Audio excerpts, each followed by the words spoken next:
Hello, welcome back to my channel. Thank you so much for joining me today. Today we are going to talk about a goal-related struggle that I have been talking about a lot lately on my one-on-one calls. And that topic is an all or nothing mindset. This is an issue that a lot of us struggle with when it comes to our goals. And maybe you struggle with it more with one specific goal than all of your goals, but I would bet that at some point in your life, you had a moment where you thought you had to do it all or it wasn't even worth doing. I know I have had that thought. I have had that moment where I'm like, well, if I can't do it all, then I'm not even going to do any of it. And unfortunately, most of the time, we just can't do it all. We have so many things going on in our lives. Our lives are so busy. We have so many other commitments that most of the time, all is not an option. The other problem with doing it all is it is so much harder to follow through and to stay consistent. Have you ever started a brand new routine? You're so excited. Let's say it's January 1st. January 1st falls on a Monday. You have this brand new morning routine. You've mapped it all out, exactly how long every step is gonna take. You're gonna set that alarm. You're gonna get up at 6 a.m. You're gonna do this whole morning routine and you're gonna go off to work having a workout, your hair and makeup all done, and you're gonna be feeling like $1,000,000 bucks. January 1st comes, that alarm goes off, you pop out of bed, you're so excited, everything flows perfectly, it's smooth, you get out the door, awesome. Tuesday comes around, you wake up, you do the exact same thing, it's all going perfect. Maybe you even make it one more day. Maybe you even make it through Wednesday, but then Wednesday night, you end up staying at work a little bit later to finish something. So you get home a little bit later, eat dinner a little bit later, go to bed a little bit later. So when that alarm goes off at 6 o'clock, you're like, no, there's no way I'm getting up right now, I'm way too exhausted. But instead of just resetting the alarm for maybe 30 minutes later, an hour later, and saying, okay, I'll just go ahead and do half my morning routine. You turn off the alarm altogether, you roll out of bed at 8:30, just enough time to shower, get dressed, and get to work on time. It is really common for us to think that we live in an all or nothing world. And if we can't do the all, it's not even worth doing part of it. And as it relates to goals, if we can't do it all, then we're not even making any progress. What if instead you had gotten up at 7 or 7:30 and you did half of your morning routine and still made progress on some of your goals?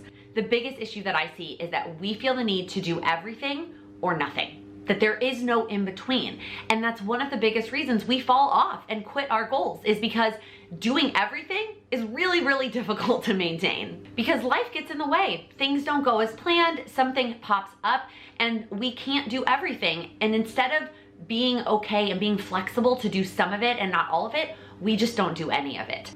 When it comes to our goals, everything lives on a spectrum. On one end of the spectrum, we have making zero progress on our goals, right? Reading 0 books throughout the year, eating every meal at McDonald's, having an overly messy, cluttered house. And then there's the other end of the spectrum, the other extreme, where everything goes perfect and we do everything all of the time. I read for 20 minutes a day, every single day, no exceptions. I'm only eating food that I cooked at home that has a balance between proteins and fats and carbs, and it's delicious. And then I have a perfectly clean house where everything is spotless all the time. The reality is we all live somewhere in the middle on all of the spectrums. No, we're not reading 20 minutes every single day without skipping, but we're usually somehow squeezing in maybe 1 or 2 books, even if it's on the beach while we're on vacation. We all don't have a perfectly clean, organized, decluttered house all the time, but our house is also probably slightly cleaner than our college dorm rooms, and we're not gonna end up on an episode of Hoarders. So we all live somewhere in the middle, and for most of our goals, or at least for some of our goals, we do want to inch our way a little bit closer to what we would consider the perfect side of the spectrum, the all side of the spectrum. But here's the thing, we cannot jump from one end of the spectrum, even if it's slightly in the middle, all the way to the all, because that jump requires so much time, so much energy, and so much willpower. And all of those things are very limited resources. We don't have unlimited amounts of time, energy, and especially not willpower. That is the biggest thing that I see when people jump to the all end of the spectrum, no matter what the goal is. They are convinced that they're just gonna willpower their way through it. And they're gonna be able to just like, well, I want it really bad. I have a really good why Laken. I'm just gonna willpower my way through it, and I'm gonna stick with the all. Willpower is a really finite source, and we spend our willpower on a lot of things throughout the day. Tough call with a coworker, conversation with a family member, deciding what we're gonna eat for dinner. We use that source a lot throughout the day, leaving very little of it for us to use on our goals. So instead of making this massive leap from wherever you're at on the spectrum all the way to the all side, we need to work on taking tiny little baby steps towards where we want to be. And I would never recommend that you're where you want to be is at the other end of the spectrum either. It might be closer to that side, but it's still gonna be somewhere in the middle. But the way we're gonna get there is by taking tiny steps. And one of the ways that I like to think about those little tiny steps came from the book Atomic Habits. By the way, when I first heard about the book Atomic Habits and first read it a few years ago, I thought it meant like big, like atomic, life, life-altering, big, massive habits. No. When he says atomic habits, he means little tiny habits, like the size of an atom. So what James Clear talks about in that book is the 1% improvement. Taking whatever it is that you're doing now and improving it by 1%. And I know that it can be difficult, first off, to just come up with those 1% improvements, because we've got people all across the internet telling us, oh, you need to drink 64 ounces of water a day. Oh, you need to be reading every single day. You need to be like all these things that you need to be doing. Those are not 1% improvements. And what we have to think about is where are you right now and what's 1% on where you're at right now. Maybe the water that you're getting in is 1 glass, 1 cup of water. And a 1% improvement on that would be like 1 or 2 more sips. A 1% improvement on reading would be another page a day, 1 extra page. Maybe it's replacing a side of fries with a side salad. Maybe it's listening to 5 minutes of a personal development podcast. Maybe it's 5 minutes of working on an online course that you've been meaning to complete. So first thing you've got to do is figure out what that 1% improvement is. If you have a goal that you're struggling to think of some of these 1% improvement ideas, comment down below with what that goal is and let's come up with some ideas together, because I promise we can figure out a 1% improvement for you to start today that is going to be so much more sustainable than jumping all the way to the goal.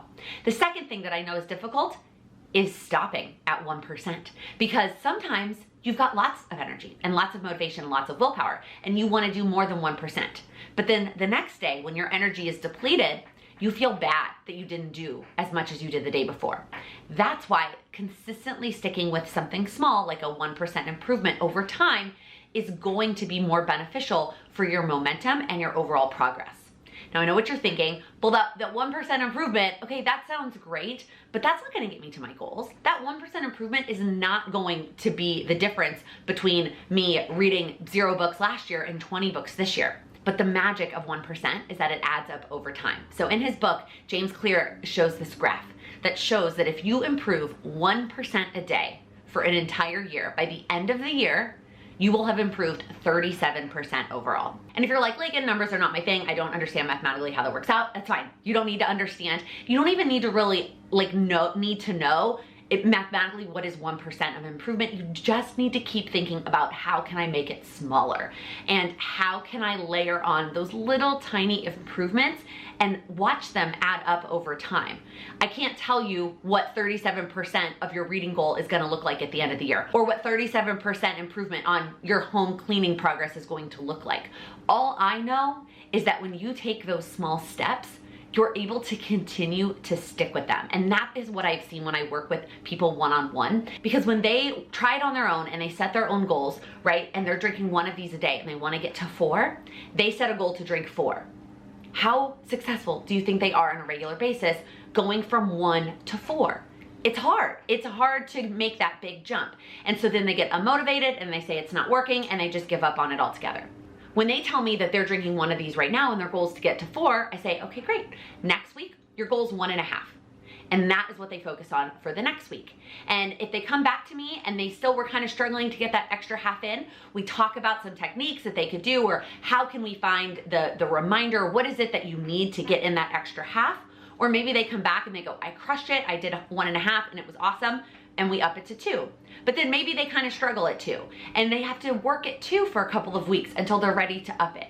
I don't care if it takes them until the end of the year to get to 4. But I know that if they work their way up, making those small improvements to get to 4, it's going to be more sustainable in the long run. And it is definitely much easier when you have somebody else who is giving you exactly what to improve, what is that small 1% improvement, and holding you accountable to following through on that. So if there's a goal that you've been struggling with and you want that one-on-one support, click the link in the description box to apply to work one-on-one. Let's chat, let's see if it's a good fit for you, because I I have seen it. I've seen it happen where somebody has tried to do it themselves. They have swung all the way to the other end of the spectrum. They've tried the all. They've made all the changes, but then they aren't able to follow through. The last thing about the all or nothing mindset that I want to make sure that I mention, because this is something that I have personally struggled with and overcome, and I've watched so many people that I've worked with struggle with as well. And that is the thought that if I don't do the all, I'm not actually ever going to succeed at my goal. I am never going to get to the finish line unless I change everything, unless I do the all. And I'm here to tell you, as somebody who has struggled with that all or nothing mindset and gone to the extreme and then fallen right back to the other end of the spectrum, that I am so much more successful when I make those small changes and they add up over time and I still achieve my goals. Maybe I'm not achieving them as fast as I would have if I went all the way to the all, but the truth is that if I changed everything, I also would probably not succeed because I would give up, because you can't sustain it there. Instead, when I live somewhere in the middle of the spectrum, I'm consistent and I stay there, and my progress might be slower, but I'm still seeing progress and I'm still achieving my goals. So those are my thoughts. Those are the things I have to share with you today on the all or nothing mindset. If this is something that you struggle with, I hope that this video helped you. Again, please comment below if you have a goal that you're struggling to figure out. What are those little 1% improvements that I can make? And they will add up. I promise they will add up over time. And that momentum that you build, if you didn't watch my video from last month about motivation versus momentum, go back and watch that, or maybe rewatch that to remind yourself that the momentum that you build will be more beneficial for your goals in the long run. If you liked this video, please give it a thumbs up. If you're new here, please click that subscribe button. I upload new videos every Monday, Wednesday, and Friday focused on helping you achieve your goals.